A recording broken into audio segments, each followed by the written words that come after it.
plans to create the next Facebook, like Zuckerberg, it seems Silicon Valley overseas is the place to be.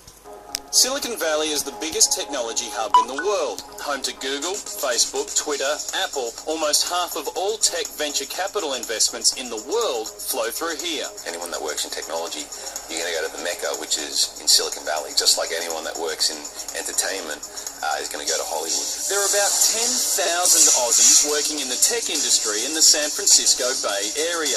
While programmers, graphic designers and software engineers are drawn to the valley, a new wave of tech entrepreneurs are heading across the Pacific to launch their web startups. A startup is when, say, a handful of individuals, generally 4 or 5 people, get a really good business idea and go as far as they can on as little money as possible to get that idea to market. The first Aussie startup in Silicon Valley launched in the 90s. Today, there are about 65. Are Australian tech entrepreneurs taking over Silicon Valley? In some ways they are.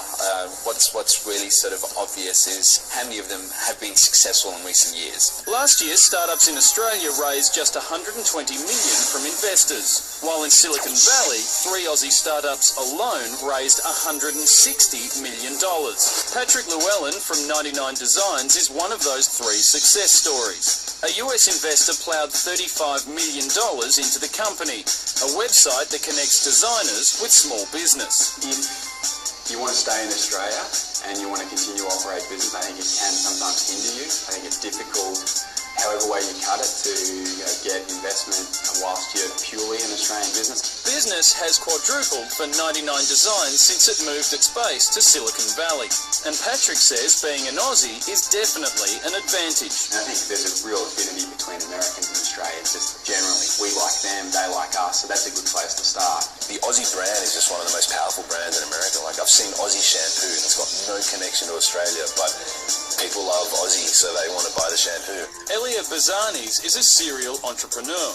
His most recent business venture is Startup House, part hostel, part one-stop shop for other young hopefuls. So my business is a boot camp for entrepreneurs, as well as providing facilities to support entrepreneurs like accommodation and training. But technology expert Mark Pesce says with all these Aussies heading overseas, Australia is losing out. There's no question that we're seeing a brain drain. The question is whether we can reverse that brain drain. While much of the national focus at the moment is on the mining industry, Mark says it's time Australia started investing in its future.